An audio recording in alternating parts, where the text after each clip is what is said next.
إن الحمد لله نحمده ونستعينه ونستغفره ونعوذ بالله من شرور أنفسنا ومن سيئات أعمالنا. من يهده الله فلا مضل له ومن يضلل فلا هادي له، وأشهد أن لا إله إلا الله وحده لا شريك له، وأشهد أن محمدا عبده ورسوله. يا أيها الذين آمنوا اتقوا الله حق تقاته ولا تموتن إلا وأنتم مسلمون. يا أيها الناس اتقوا ربكم الذي خلقكم من نفس واحدة وخلق منها زوجها وبث منهما رجالا كثيرا ونساء، واتقوا الله الذي تساءلون به والأرحام إن الله كان عليكم رقيبا. يا أيها الذين آمنوا اتقوا الله وقولوا قولا سديدا يصلح لكم أعمالكم ويغفر لكم ذنوبكم، ومن يطع الله ورسوله فقد فاز فوزا عظيما. وإن خير الكلام كلام الله، وخير الهدي هدي محمد صلى الله عليه وسلم، وإن شر الأمور محدثاتها، وكل محدثة بدعة، وكل بدعة ضلالة، وكل ضلالة في النار. أما بعد.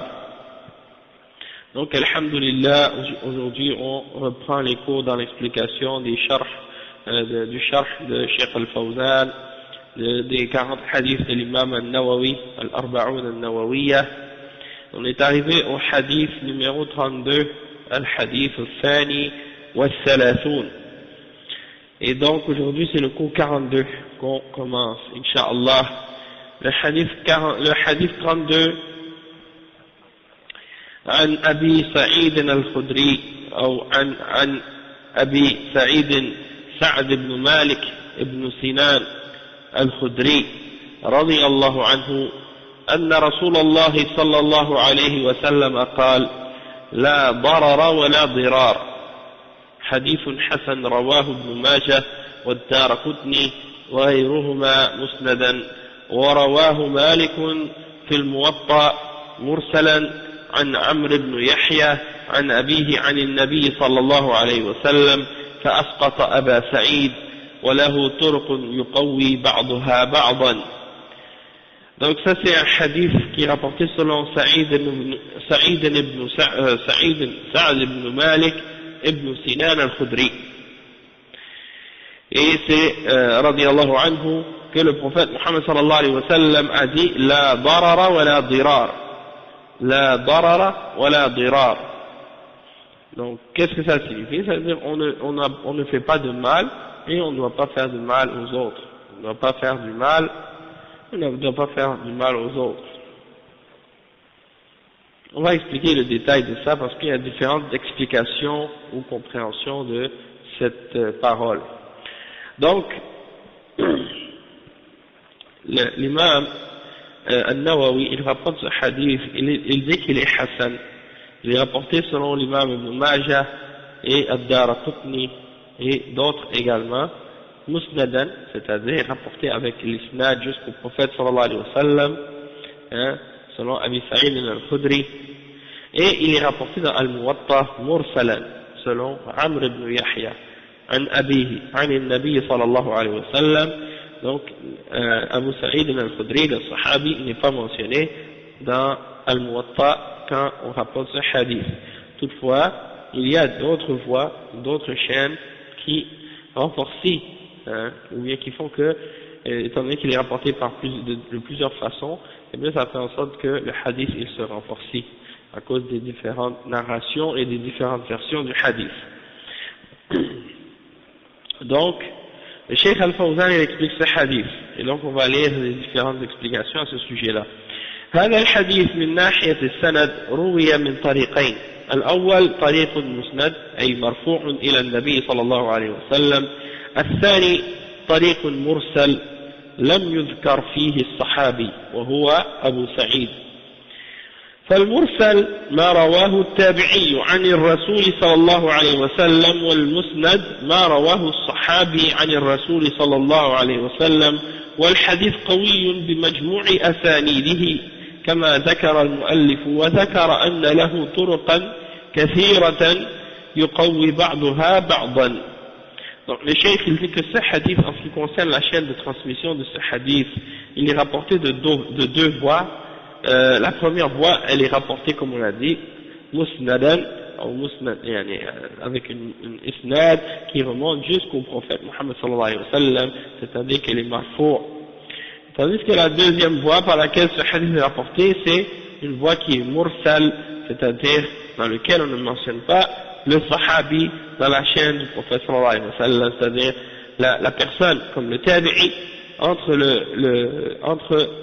le tabi'i et le prophète sallallahu alayhi wa sallam, il y a une personne qui manque et c'est le sahabi, on appelle ça mursal. Dans ce cas-là, on dit que c'est mursal dans ce cas-là, puisque entre le sahabi, entre le tabi'i et le messager d'Allah sallallahu alayhi wa sallam, il y a le sahabi qui manque.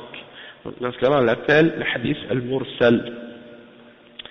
Donc al-mursal, c'est qu'est-ce qui est rapporté par le tabi'i selon le prophète Muhammad sallallahu alayhi wa sallam, tandis que al-musnad, c'est celui qui est rapporté par le hadith qui est musnad, c'est le hadith qui est rapporté par le sahabi selon le prophète Muhammad sallallahu alayhi wa sallam.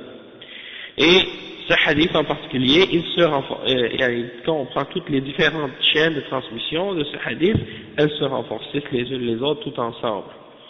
Comme le mu'allif, l'auteur, l'imam al-Nawawi le mentionne. Et il a mentionné donc, dans ce cas, comme on l'a dit, que les différentes narrations de ce hadith, elles se renforcent les unes les autres. قوله لا ضرر ولا ضرار قيل لا فرق بينهما وأن الضرر بمعنى الضرر وأن الضرار بمعنى الضرر.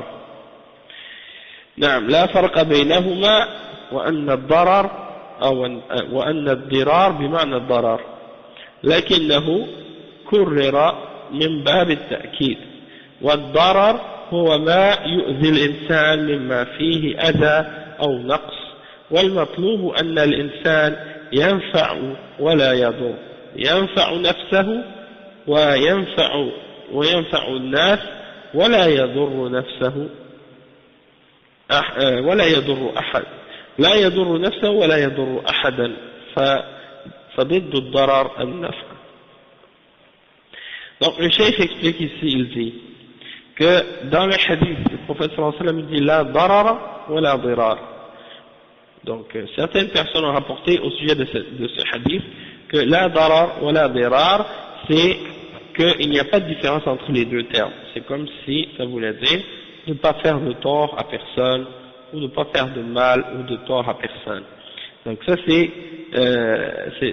c'est-à-dire que les deux termes veulent dire la même chose. Ad-darar, c'est le mal, et ad-dirar, c'est le mal aussi. Donc, dans le sens que les deux se répètent, c'est comme si pour mettre de l'importance encore plus sur le premier terme. Donc ça c'est une interprétation et c'est une explication.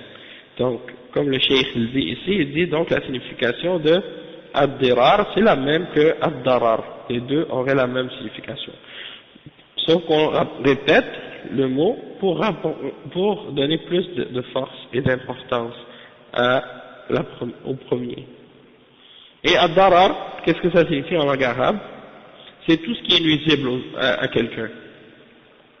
Tout ce qui peut être offensif ou nuisible, ou tout ce qui peut amener un manque ou un mal à quelqu'un. Donc, l'objectif ou qu'est-ce qui est recherché en fait, c'est de faire du bien, de faire en sorte que l'homme amène du bien aux autres ou fasse quelque chose d'utile ou de la bienfaisance à ceux qui sont autour de lui, et qu'il ne fasse pas de tort ou de mal ou d'offense aux gens qui sont avec lui et à lui-même également. Donc il se fait du bien à lui-même et il fait du bien aux autres. Et il ne fait pas de mal à lui-même et il ne fait pas de mal aux autres. Donc c'est le contraire en fait le contraire de faire un mal aux autres, c'est de faire du bien, de ramener un bien. Le cheikh il dit ensuite وقيل إن بين الضرر والضرار فرقا فالضرر من جانب واحد لا ضرر أي لا يكون منك ضرر على الناس أما الضرار فهو يدل على المشاركة بين جانبين فأنت لا تضر من ضرك بل قابله بالإحسان والعفو والصفح وهذا من أخلاق المؤمنين. Donc le cheikh il dit, et il y en a d'autres ulama qui ont expliqué qu'il y a une différence entre les deux termes. Il y a une différence entre le terme darar et le terme dirar. Donc certains ulama ont expliqué que ad-darar c'est quand ça se fait d'un seul sens, c'est-à-dire quand quelqu'un fait du mal à une personne sans que ce soit venu de l'autre personne en retour, c'est-à-dire que c'est du mal que quelqu'un fait à une personne et dans un sens unique. Donc ça c'est ad-darar. Donc le cheikh il dit la darar, ça signifie quoi? Ça signifie ne fais pas de mal aux gens. En ce qui concerne ad-dirar, ça indique une sorte de participation des deux côtés dans le mal. Donc dans ce sens-là, ça voudrait dire ne fais pas de tort à celui qui t'a fait du tort. C'est-à-dire, lorsque quelqu'un te fait du tort, au lieu de lui remettre le mal qu'il t'a fait, eh bien, réponds-lui par du bien et pardonne-lui et passe par-dessus ce qu'il t'a fait, excuse-le. Donc ça fait partie du comportement des mu'minines. Donc ça c'est l'explication que le Cheikh Al-Fawzan il donne ici pour distinguer entre les deux mots. Donc il explique que certains ulama ont dit que ad-darar, c'est quand c'est un mal qui est fait d'une seule personne, dans une seule direction, quelqu'un qui fait un mal et il ne le fait pas parce qu'on lui a fait, il le fait directement à la personne. Donc ça c'est quelque chose de mal, donc ça c'est interdit bien entendu. Et lorsque tu fais du mal à quelqu'un parce que cette personne t'a fait un mal, donc tu lui remets le mal qu'il t'a fait, donc ça c'est également voulu par l'autre terme, c'est-à-dire ad-dirar. Donc de ne pas faire ça. Déjà il explique ensuite, il dit وقال تعالى فمن عفا وأصلح فأجره على الله فيكون مثل قوله ولا تخن من خانك والقاعدة أن القصاص جائز وهو عدل ولكن العفو أحسن لأنه فضل قال تعالى وجزاء سيئة سيئة مثلها وهذا قصاص فمن عفا وأصلح فأجره على الله فالقصاص جائز والعفو أحسن فإذا حصل من أحد ضرر عليك فلا تقابله بمثله هذا أحسن وأجلب للود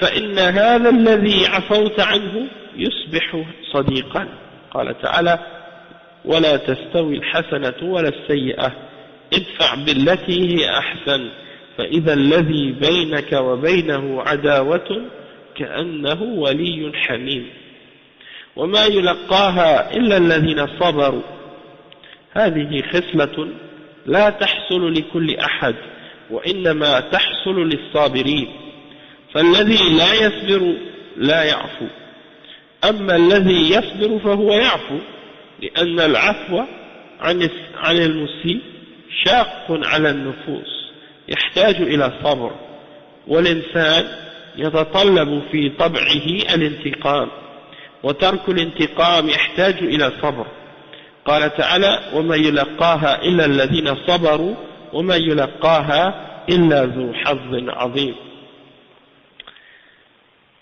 Donc le cheikh explique, il dit que Allah subhanahu wa ta'ala dit dans le verset 40 dans Sourate Shura فَمَنْ عَفَا وَأَصْلَحَ فَأَجْرُهُ عَلَى اللَّهِ celui qui a pardonné et qui a réformé, alors sa récompense lui viendra d'Allah subhanahu wa ta'ala ou sa récompense incombe à Allah subhanahu wa ta'ala.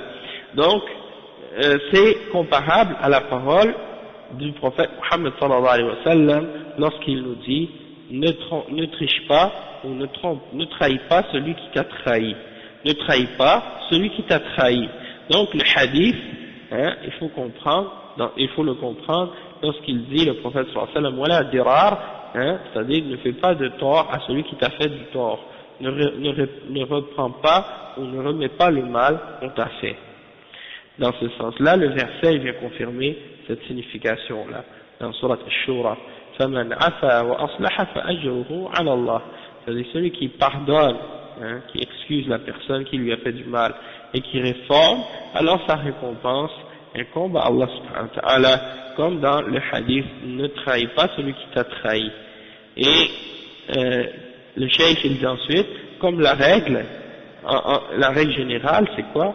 C'est qu'en principe, al-qisas, le fait d'appliquer le talion, de remettre à la personne qui t'a fait du mal un mal équivalent, ça c'est permis à la base, hein, c'est une règle dans la charia, c'est une règle dans l'islam, c'est ce qu'on appelle al-qisas, c'est-à-dire le talion, hein, le fait d'établir la justice, ça c'est permis. Mais celui qui excuse la personne qui lui a fait du mal et qui lui pardonne, ça c'est quelque chose de mieux encore, hein, parce que c'est quelque chose de méritoire, c'est quelque chose de plus, quelque chose de meilleur. C'est pour ça que Allah subhanahu wa ta'ala dit à la suite du verset dans Surah Shura, وَجَزَاءُ سَيِّئَةٍ سَيِّئَةٌ مِثْلُهَا, et la récompense ou la rétribution pour un péché ou quelque chose, une mauvaise action, c'est une mauvaise action semblable à elle, hein, semblable à celle-ci. Donc ça veut dire quelqu'un qui fait un mal, il reçoit en rétribution un mal qui est équivalent, qui est pareil. Et ça c'est ce qu'on appelle qisas, c'est la justice, c'est le talion. فَمَنْ عَفَا وَأَصْلَحَ فَأَجْرُهُ عَلَى اللَّهِ, c'est-à-dire celui qui a, comme Allah dit dans le verset, celui qui pardonne et qui réforme, alors sa récompense incombe à Allah subhanahu wa ta'ala. Donc, c'est permis d'établir la justice et de remettre le mal que quelqu'un t'a fait, mais de pardonner et d'excuser la personne, c'est meilleur encore. Et donc, s'il arrive un mal, hein, un mal quelconque de la part d'une personne, ne lui remets pas ce mal-là par quelque chose d'équivalent. Et ça c'est mieux, c'est meilleur si tu veux amener l'amour entre les gens, l'amour entre les personnes, hein. Donc si tu fais preuve de pardon et que tu, disons, fais preuve d'indulgence et tu excuses la personne qui t'a fait du mal, eh bien cette personne devient un ami. Comme Allah subhanahu wa ta'ala il le dit dans le verset 34 et 35 dans Surat Fussilat, ولا تستوي الحسنة ولا السيئة ادفع بالتي هي أحسن, c'est-à-dire la bonne action et la mauvaise ne sont pas équivalentes, ou bien le bien et le mal ne sont pas équivalents, repousse par ce qui est meilleur.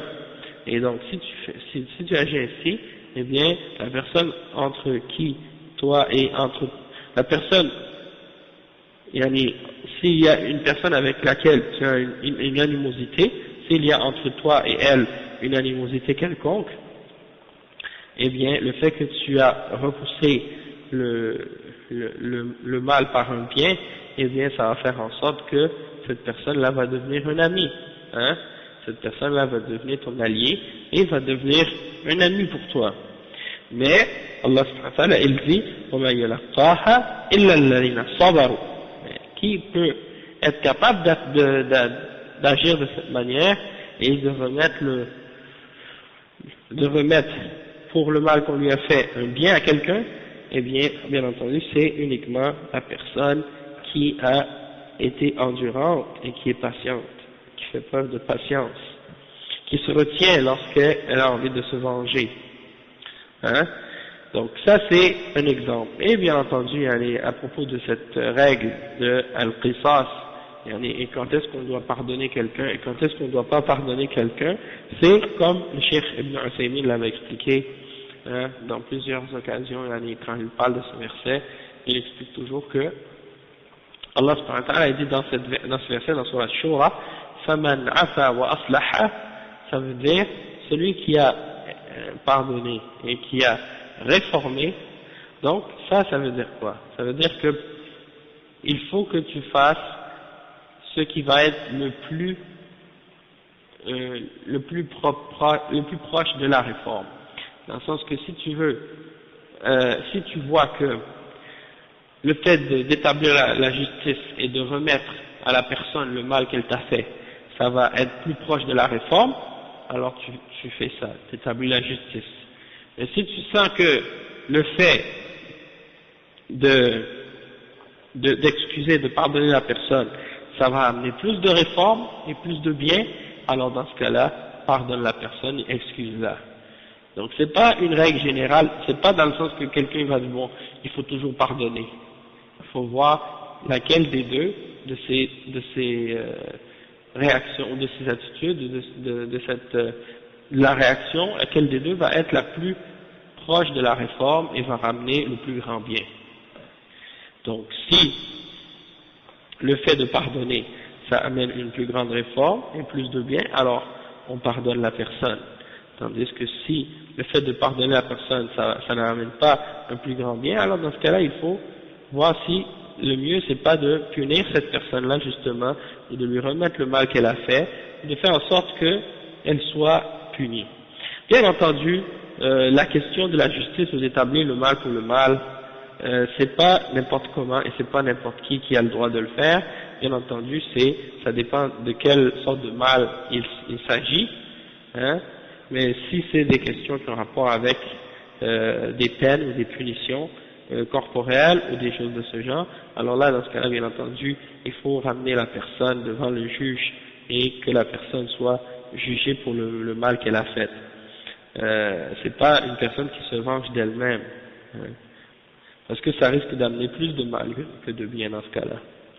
Mais on parle dans les cas où ce sont pas des genres de mal de ce genre, mais plutôt peut-être dans des questions de comportement, des attitudes, du mal que quelqu'un peut nous faire.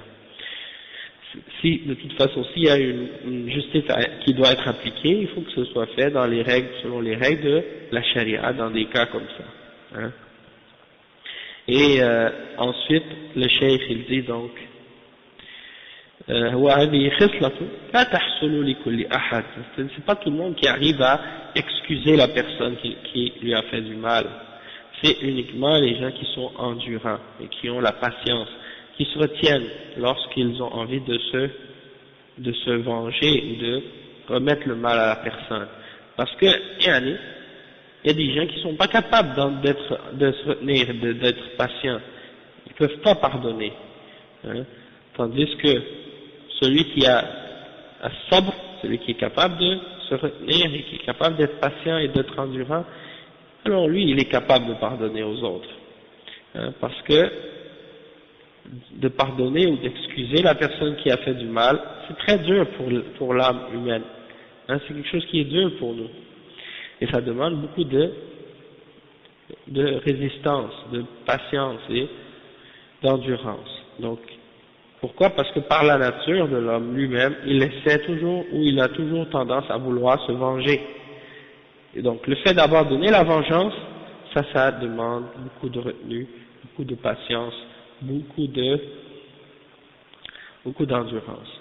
Et c'est pour ça que Allah subhanahu wa ta'ala dit, وَمَا يُلَقَّاهَا إِلَّا الَّذِينَ صَبَرُوا. قال تعالى, وَمَا يُلَقَّاهَا إِلَّا الَّذِينَ صَبَرُوا وَمَا يُلَقَّاهَا إِلَّا ذُو حَظٍّ عَظِيمٍ. فإذا أردت فضل العفو فاصبر عليه ولا تطع نفسك التي تطلب منك الانتقام ممن ضرك فيكون هذا والله أعلم معنى قوله صلى الله عليه وسلم لا ضرر من طرف واحد ولا تضر الناس كما أنك لا ترضى الضرر لنفسك فلا ترضه لإخوانك كما أنك لا ترضى أن يسيء إليك فلا تسيء أنت إليهم. قال صلى الله عليه وسلم لا يؤمن أحدكم حتى يحب لأخيه ما يحب لنفسه. Donc le cheikh il dit, cette caractéristique, donc comme on a dit, c'est pas tout le monde qui peut l'avoir. Et c'est pour ça que Allah subhanahu wa ta'ala dit, et nul ne peut arriver à atteindre ce degré-là, excepté ceux qui ont de l'endurance et ceux qui ont reçu une grande portion de la part d'Allah subhanahu wa ta'ala.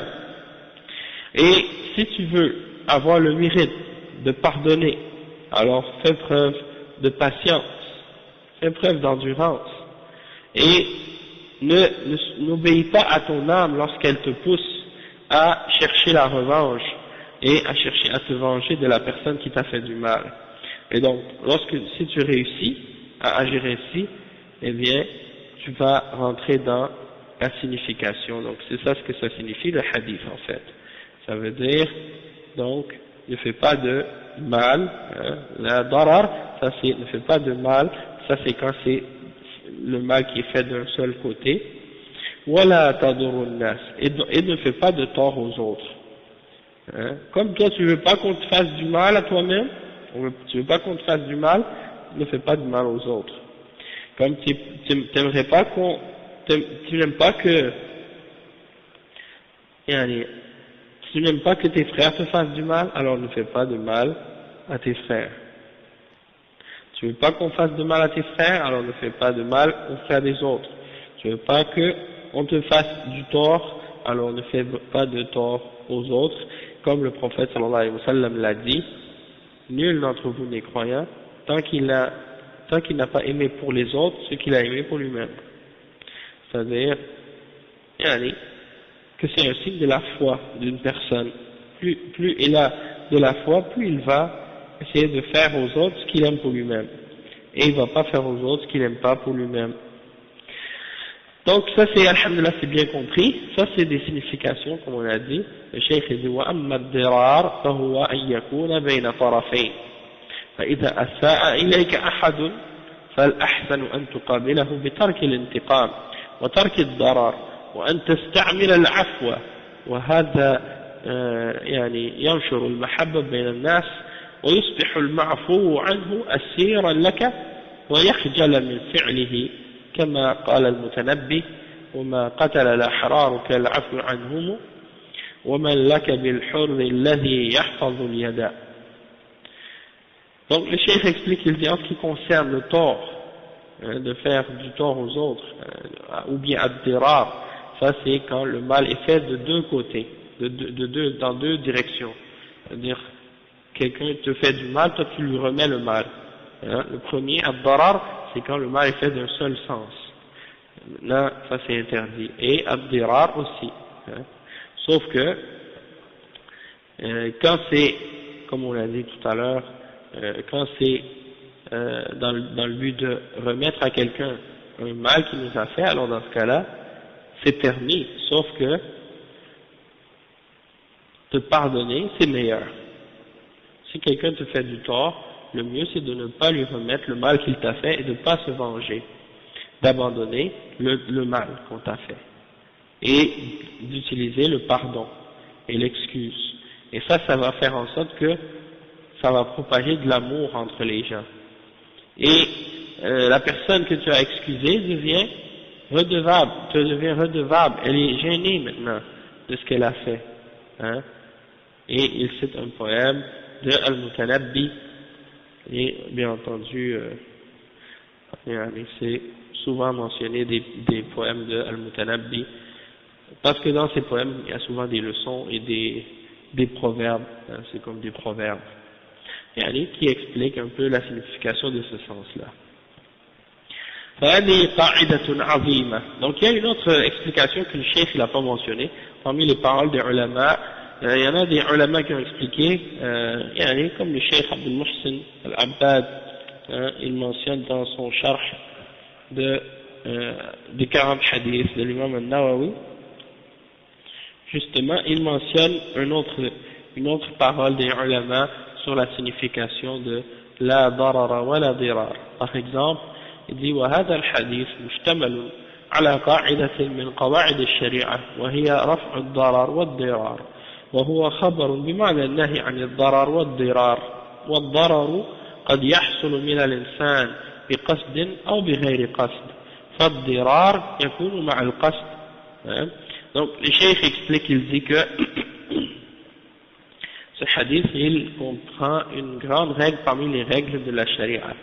Et c'est-à-dire d'enlever tout ce qui peut être nuisible ou qui peut faire du mal. Et c'est une parole qui nous informe de quelque chose dans le sens de l'interdiction de faire du mal ou de faire un tort quelconque aux gens. Et il dit que c'est certain qu'on peut faire du tort volontairement ou involontairement. Donc il dit que ad-dirar, c'est le mal qui est fait intentionnellement, hein, que tu l'as prémédité, tu l'as voulu.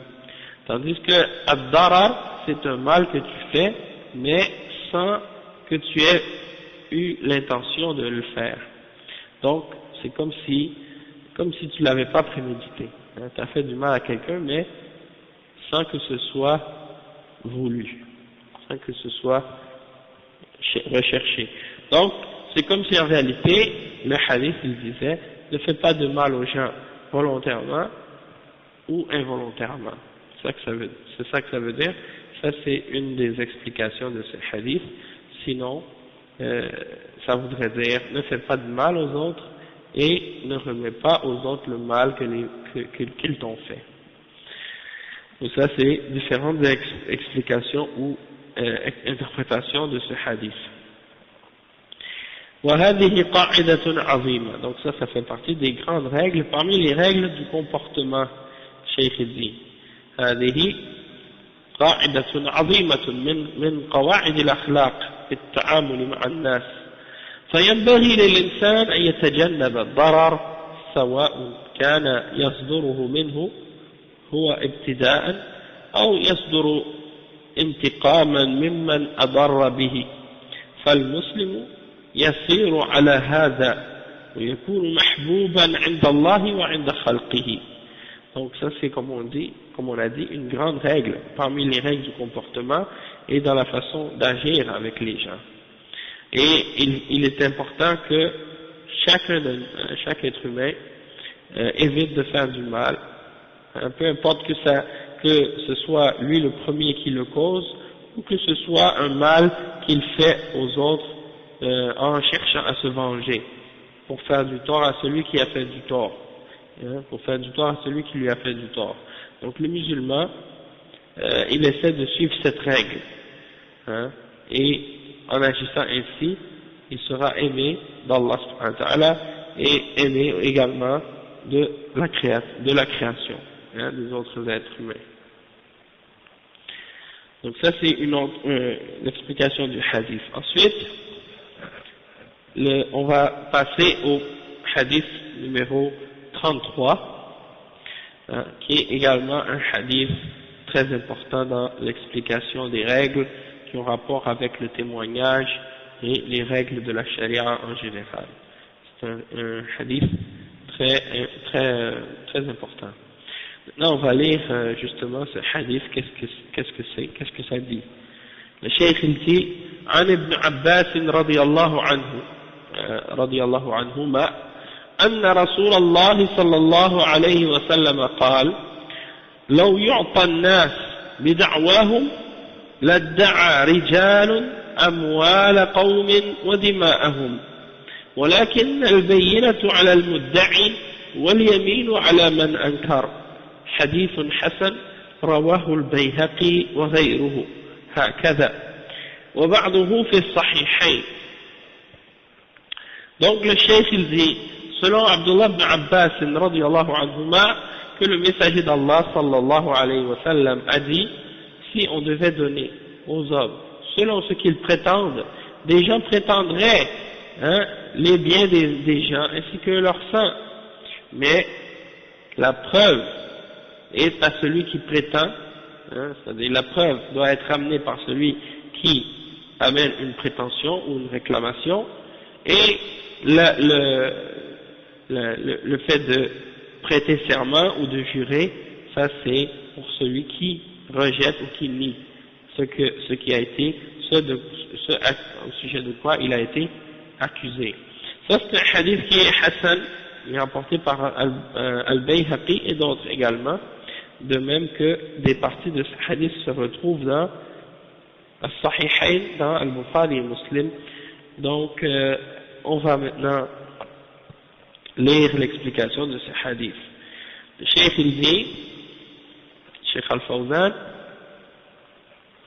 il dit هذا حديث عظيم، هذا الحديث حديث عظيم، وهو قاعدة عظيمة من قواعد القضاء، حيث قال صلى الله عليه وسلم: لو يعطى الناس بدعواهم، أي بما يدعون، والمدعي هو الذي يطلب شيئا بيد غيره، فالقاضي إذا أتاه الخصمان فإنه يسألهما أيكما المدعي، ثم يبدأ به، لأن الخصمين مدع ومدعى عليه، فيبدأ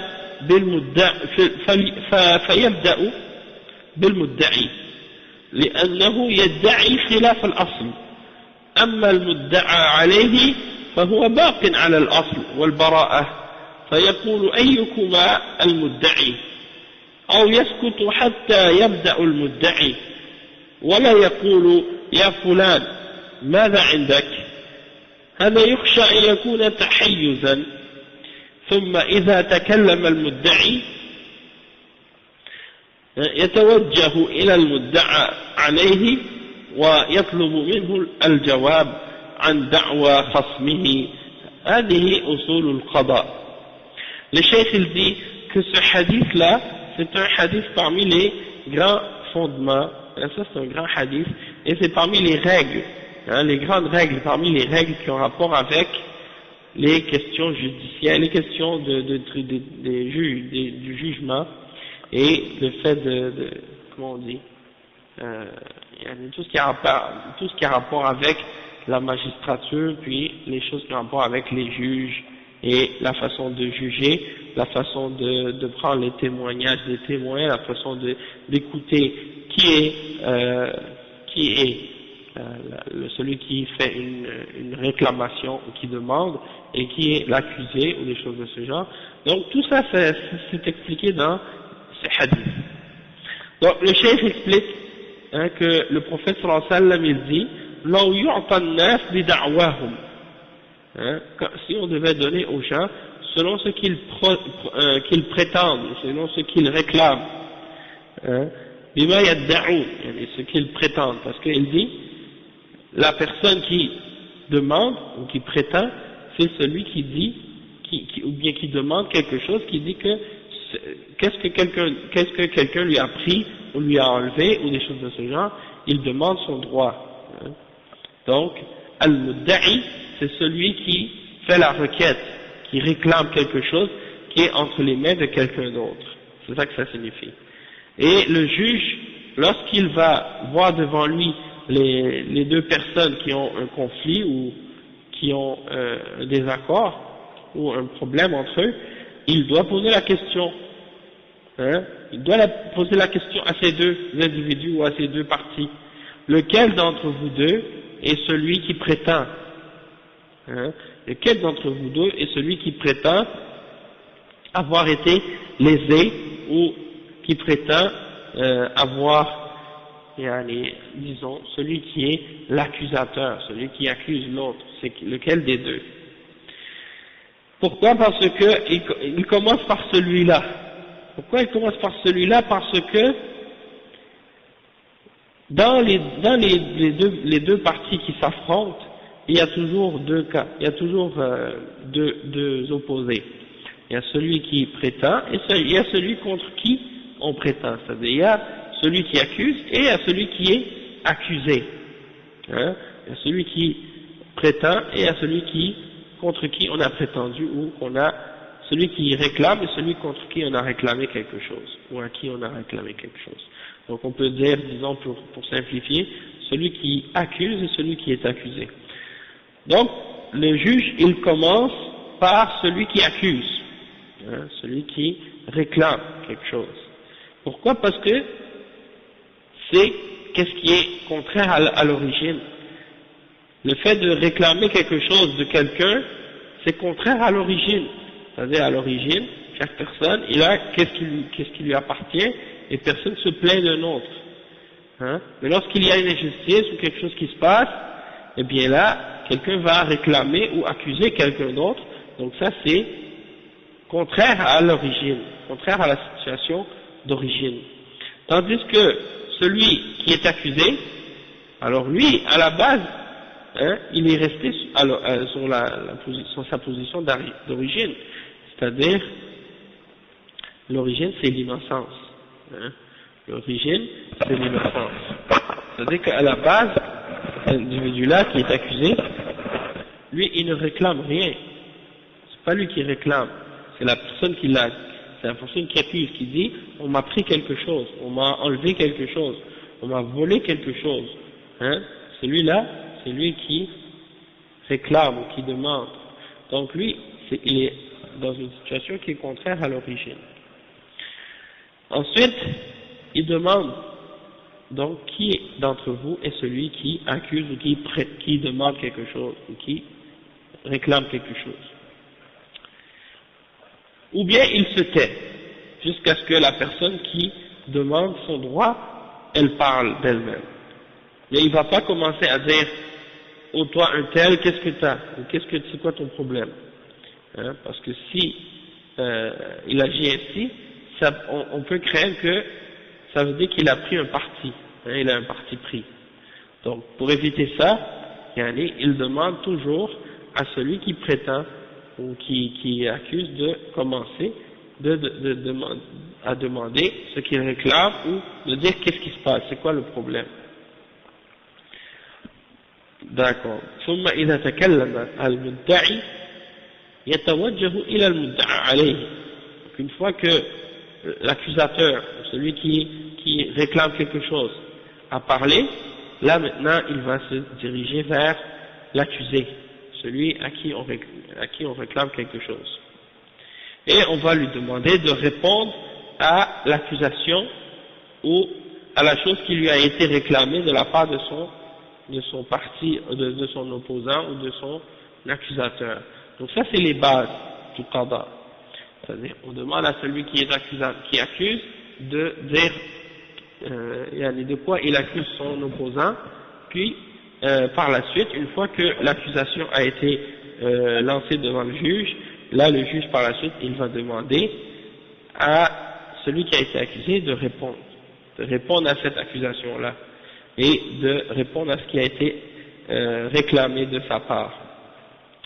D'accord? Donc ça c'est les fondements de qu'est-ce qui a rapport avec le fait d'être un juge et de placer des jugements. فإذا اعترف المدعى عليه انتهت القضية وحكم عليه.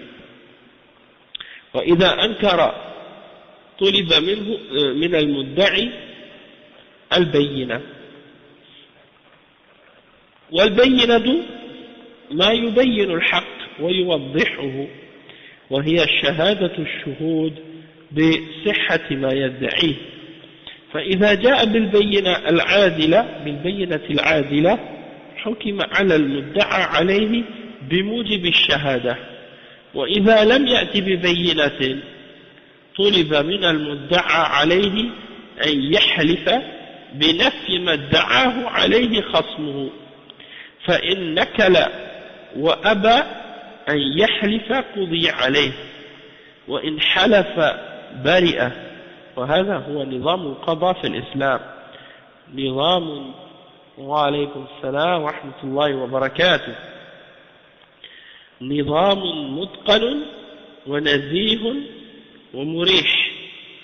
Donc le cheikh il explique ensuite, il dit lorsque la personne si la personne, donc là on a demandé le juge il demande qui est l'accusateur. Après l'accusateur, il place son accusation contre l'accusé. Et là, ensuite, on demande à l'accusé, qu'est-ce qu'il répond? Maintenant, s'il reconnaît la chose dont il est accusé, il reconnaît qu'il a tort, alors c'est terminé. Et on va juger contre lui. On va dire, c'est toi qui es le coupable maintenant. Mais s'il nie, alors là, on va lui demander une preuve. Hein? On va demander à celui qui fait l'accusation une preuve, parce que là, toi, tu accuses quelqu'un, tu lui dis, lui, il a fait quelque chose, il a pris mon argent. Maintenant, la personne, on lui demande, est-ce que c'est vrai? Est-ce que lui, il a pris ton argent? Hein? Est-ce que toi, non. La personne a dit, l'accusateur, il dit, lui, il a pris mon argent. L'accusé a pris mon argent. Maintenant, le juge, il demande à l'accusé, est-ce que c'est vrai? Est-ce que tu as pris son argent? Maintenant, l'accusé, il va répondre. Si il dit oui, c'est vrai, j'ai pris son argent, ça y est, maintenant il a reconnu son tort. Tandis que s'il dit non, j'ai pas pris son argent, il nie, alors là, dans ce cas-là, on va demander à l'accusateur, à celui qui porte l'accusation, ou à celui qui réclame son droit ou son bien, d'amener un témoin, d'amener une preuve, al-bayyina. Et al-bayyina, c'est quoi? C'est le témoin. C'est qu'est-ce qui clarifie la preuve. Ça peut être un indice, ça peut être un témoin, ça peut être toutes sortes de choses qui peuvent prouver que ce qu'il dit est vrai. Ça peut être tout ce qui peut être amené pour montrer que ce qu'il dit contre celui qui l'accuse est vrai. Il faut qu'il y ait une preuve. Soit des témoins, ou soit quelque chose d'autre qui va montrer que ce qu'il prétend est vrai et réel. Donc s'il ramène une preuve claire, qui est juste, alors dans ce cas-là, on va juger contre la personne qui est accusée, à cause de ce témoin, à cause du témoignage qui a été ramené et qui est une preuve contre lui. Bon, s'il ne ramène pas de preuve, alors on va demander à celui qui est accusé de jurer, faire un serment, pour nier la chose au sujet de laquelle il est accusé de la part de son accusateur. Hein? Donc si par exemple la personne elle a ramené un témoin, là on va juger contre lui, on va dire ah, t'es coupable parce que lui il a amené une preuve et un témoin qui montre que tu as vraiment pris son argent. Lui il était témoin, il le sait, donc tu es coupable. Mais s'il ne ramène pas de témoin, alors là on va demander à l'accusé, est-ce que tu es prêt à jurer par Allah que tu n'as pas pris son argent? S'il dit oui, je suis prêt à jurer par Allah, je jure que j'ai pas pris son argent, alors là dans ce cas-là, on va juger. Hein, le cheikh il dit premièrement, s'il refuse de jurer par Allah, on va savoir que il a menti et on va juger contre lui, parce que à la base ça c'est basé sur le fait que la personne elle craint Allah et elle croit en Allah subhanahu wa ta'ala. Si on lui demande de jurer par Allah qu'il a pas fait quelque chose et qu'il craint Allah, hein, il va pas mentir, il va pas oser de dire non je l'ai pas pris. Donc s'il refuse de jurer par Allah qu'il a pas pris l'argent de cet individu par exemple, eh bien là on va dire que dans ce cas-là, puisqu'il refuse de jurer, c'est parce qu'il est coupable. Hein? Mais s'il accepte de jurer, il dit oui, je jure, hein, parce que l'autre il n'a pas ramené de témoin, donc il jure qu'il n'a pas pris l'argent, alors dans ce cas-là, il est innocent. Hein? Il sera considéré comme étant innocent. Et ça c'est le système de jugement, hein, c'est le système de justice dans l'islam et d'établissement du jugement. Et c'est un système,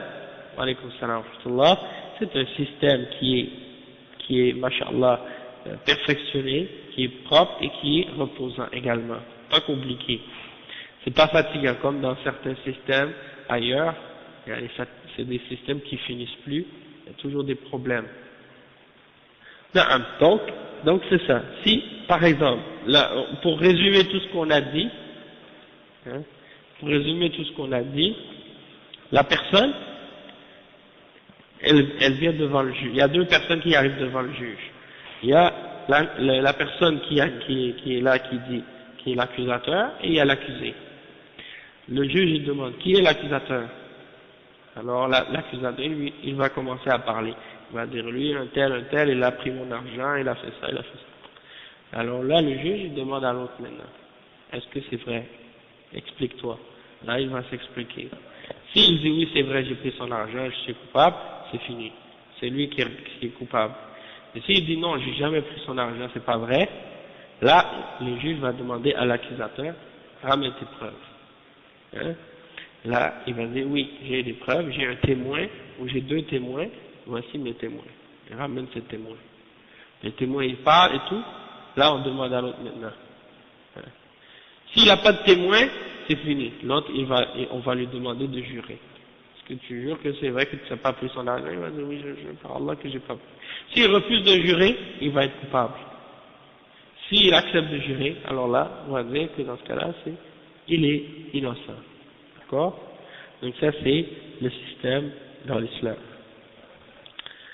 Donc, le cheikh, il dit, ففي هذا الحديث أن النبي صلى الله عليه وسلم قال لو يعطى الناس بدعواهم لادعى رجال أموال قوم ودماءهم فالمدعي ربما يدعي شيئا كبيرا يدعي أن خصمه قتل فيطالب بالقصاص أو يطالب بمال قد يكون كثيرا وقد يكون قليلا فلا يعطى بدعواه لأنه لو فتح هذا الباب كل يعطى ما ادعاه لحصل الفساد والاعتداء على الناس وكل من له هوى على أحد ادعى عليه فلا يقبل منه لمجرد الدعوة ولو كان من أصدق الناس لا يقبل منه إلا إذا أتى بالبينة ولهذا قال صلى الله عليه وسلم ولكن البينة على المدعي أي البينة هي أن يأتي بالشهود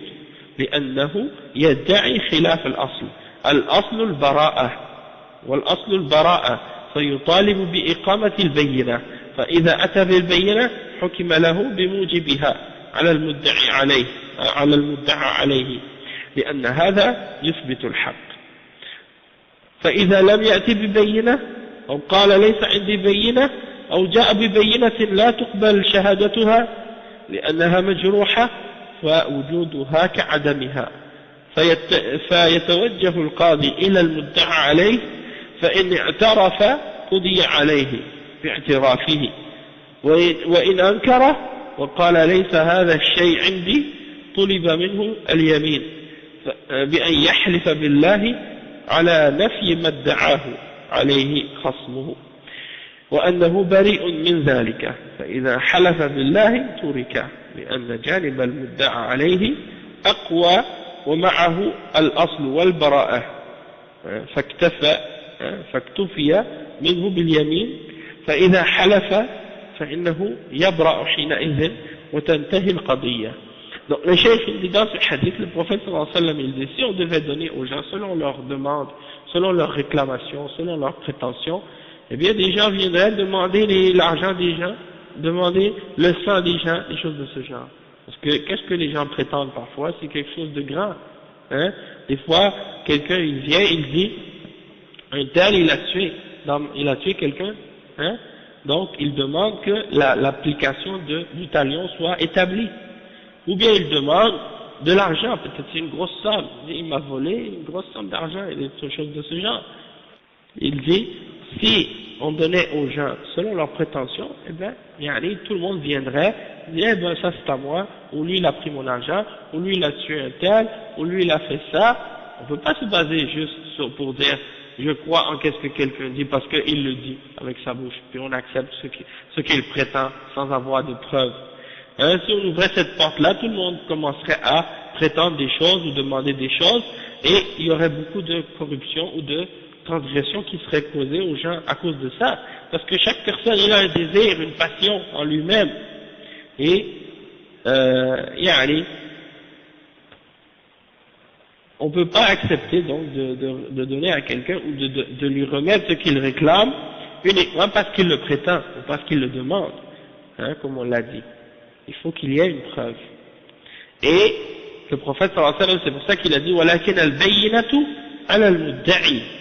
Al-bayyina, c'est quoi al-bayyina? C'est la preuve. Et la preuve c'est quoi? C'est d'amener des témoins. C'est d'amener des témoins.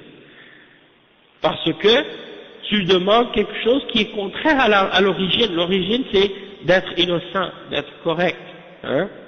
Donc, il faut que tu amènes une preuve qui montre que ce que tu dis c'est vrai. Si tu amènes la preuve, on va juger en ta faveur par rapport à la preuve que tu as amenée contre l'accusé, hein, qui va prouver que tu dis la vérité. Mais si tu n'amènes pas de preuve, ou bien tu dis je n'ai pas de témoin, j'ai pas de preuve, ou bien tu ramènes des témoins, avec toi, mais tes témoins ils sont pas corrects, ils sont pas honnêtes, c'est des témoins qui sont pas fiables, hein. Alors dans ce cas-là, on va rejeter ton témoignage, on va pas accepter ta preuve, parce que le fait d'avoir ces témoins-là, c'est comme si tu n'en avais pas en réalité, puisqu'ils ne sont pas des témoins fiables. Donc, dans ce cas-là, le juge, il va se tourner vers l'accusé. Et si l'accusé reconnaît ce qu'il a fait, ou qu'il a fait un tort ou un mal, alors dans ce cas-là, on va juger contre lui par rapport à ce qu'il a reconnu lui-même. Il a avoué. Hein? Mais s'il nie, il dit non, j'ai jamais fait ça, alors ça, il dit par exemple non, je n'ai pas l'argent, par exemple, si on l'accuse d'avoir pris de l'argent, alors on lui demande, puisqu'il n'y a pas de témoin, de jurer, faire qu'est-ce qu'on appelle al-yamin, hein? Il lève sa main et il jure par Allah subhanahu wa ta'ala, et il nie ce au sujet de quoi il est accusé, hein? Il nie cette accusation-là. Et dans ce cas-là, étant donné, oui. C'est pas nécessaire qu'il lève la main, mais c'est qu'est-ce qu'on appelle en arabe al-yamin, la main. Al-yamin, ça veut dire la droite, hein? C'est ça que ça veut dire, hein? Donc c'est dans ce sens-là, hein? Donc quand on dit en arabe, wal-yaminu ala man ankar, ça c'est dans le hadith, al-bayyinatu ala al-mudda'i, celui qui accuse, il doit ramener al-bayyina, il ramène la preuve, c'est les témoins. Wal-yamin ala man ankar, celui après qui a été accusé et qu'on n'a pas ramené de témoin contre lui, maintenant lui il nie ça, il fait al-yamin, il fait son serment, il jure par Allah subhanahu wa ta'ala qu'il n'a pas fait ce de quoi on l'accuse. فمعه الأصل والبراءة. Pourquoi? Parce que lui il se tient sur l'origine c'est qu'il est innocent, tu vois. À la base, quelqu'un il est innocent jusqu'à preuve du contraire. D'accord? Al-bara'a, al-aslu, al-bara'a. فاكتفى منه باليمين. Donc il se base sur, on va prendre comme étant suffisant le fait qu'il a fait son serment et du moment qu'il a juré.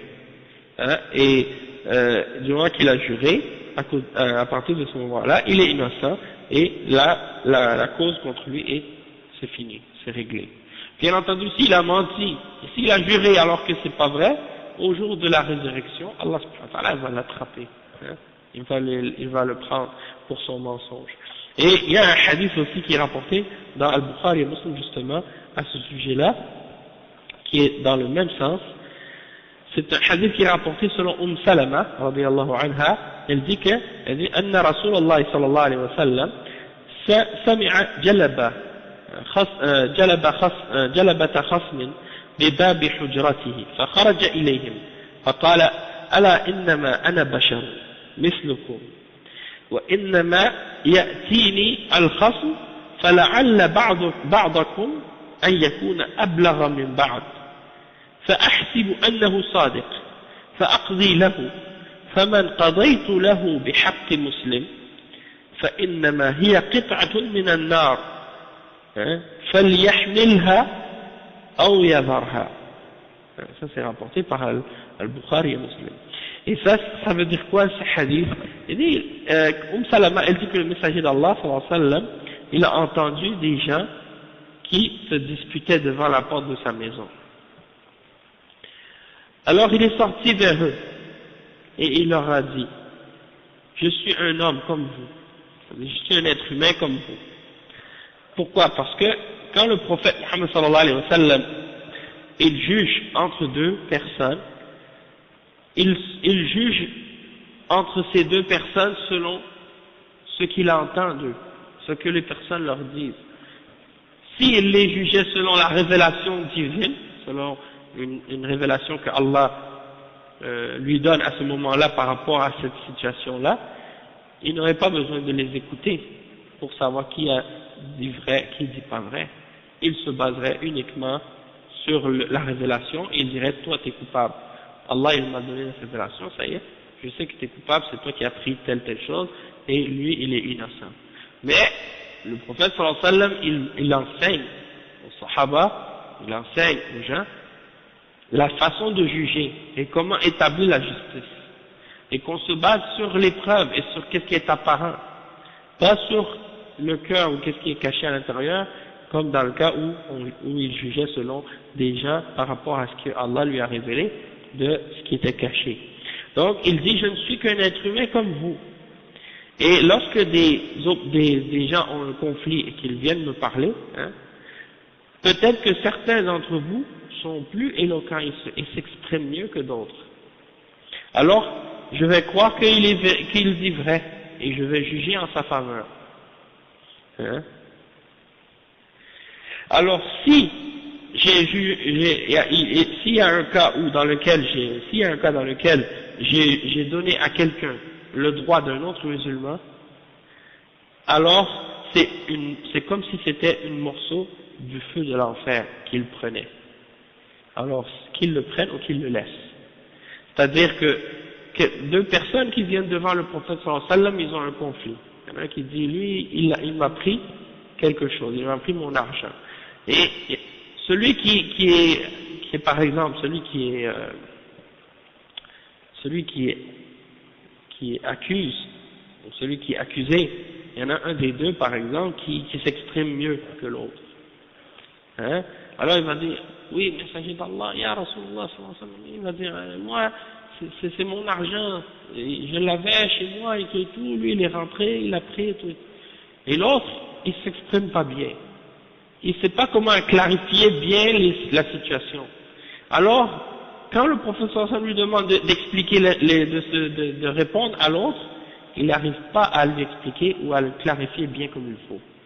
Alors le professeur il voit que c'est lui qui a raison, il lui donne la chose qu'il a, il a dit bon ok, il lui donne à celui-là. Alors qu'en réalité ça appartenait à l'autre. Mais si jamais j'ai donné à l'un d'entre vous deux le droit d'un autre musulman, alors si la personne le prend, alors qu'il sait que c'est pas à lui, il sait que c'est à l'autre, c'est comme s'il a pris un morceau de l'enfer avec lui, un morceau de feu de l'enfer avec lui. Alors qu'il le prenne ou qu'il le laisse. C'est-à-dire, s'il le garde, il va être châtié pour ça. Et ça nous fait réfléchir par rapport à n'importe quelle situation qui peut arriver aujourd'hui.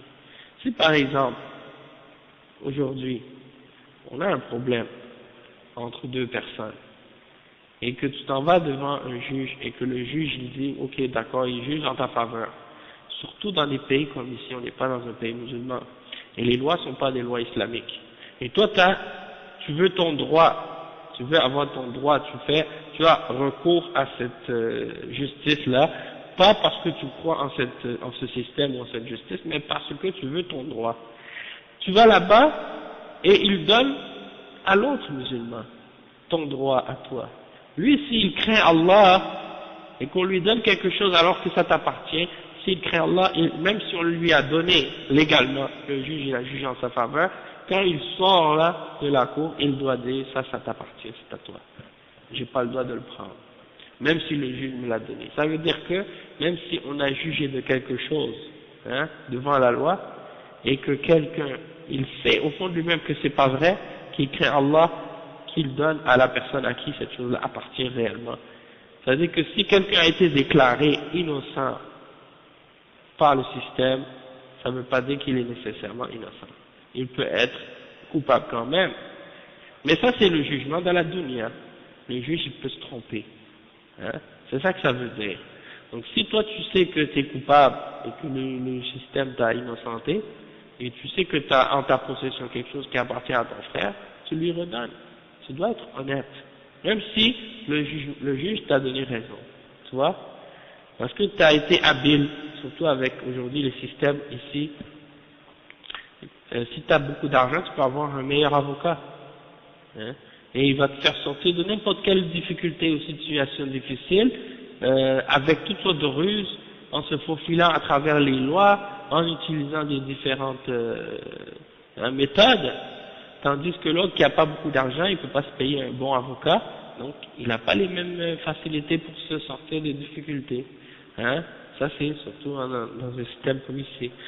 Tandis que dans un pays musulman, bon, quelqu'un qui ne connaît pas bien le système et tout, connaît pas bien la charia, connaît pas bien le Coran et la Sunna, les preuves de la charia, les choses qui sont importantes à connaître dans sa situation, ben, il risquerait de pas savoir comment se défendre comme il faut lorsqu'il est accusé ou des choses de ce genre.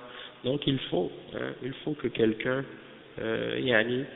fasse attention. Tout ça c'est des règles qui concernent en fait les choses qui ont rapport avec les jugements. Et dans tous les livres de fiqh, et dans les livres de fiqh en général, mais là, comme il y a des livres de hadith aussi qui rapportent les hadiths qui ont rapport avec les ahkam, comme Umdatul Ahkam, ou les livres de fiqh en général, il y a toujours un chapitre qui s'appelle Al-Qada. C'est souvent à la fin. Et dans ces livres-là, qu'on appelle, dans ces livres de fiqh, et dans le chapitre de Al-Qada, vous allez retrouver des règles en ce qui concerne le comportement des juges, les règles que le juge doit respecter, les règles de justice et toutes ces choses-là sont expliquées dans ces livres-là. Et ça, Al-Qada, c'est quelque chose qui est très important par rapport à l'islam, puisqu'on sait que Allah subhanahu wa ta'ala, il nous ordonne dans le Coran et dans la Sunna de retourner à sa loi pour juger, hein, et de prendre sa révélation comme juge, le Coran et la Sunna. Donc ça doit être bien compris, puisque c'est important, c'est même une condition dans la foi, de juger et d'accepter le jugement d'Allah subhanahu wa ta'ala. Même si le jugement est contre toi, tu dois l'accepter dans l'islam. C'est pas seulement quand le jugement est en ta faveur, tu dis là je crois à la charia. Et quand le jugement est contre toi, tu dis ah non, je veux pas la charia. Non, c'est pas correct. Hein? Donc ça c'est important, et donc on va terminer avec ça. On a fait le hadith 32 et 33 aujourd'hui. Donc Inch'Allah, you're welcome, thank you. On fera le hadith 34 demain, 34 Inch'Allah, et ouais, on va terminer avec le hadith 34 demain Inch'Allah. Donc on va s'arrêter ici Inch'Allah. Subhanakallah wa bihamdika ashhadu an la ilaha illa anta astaghfiruka wa atubu ilayk.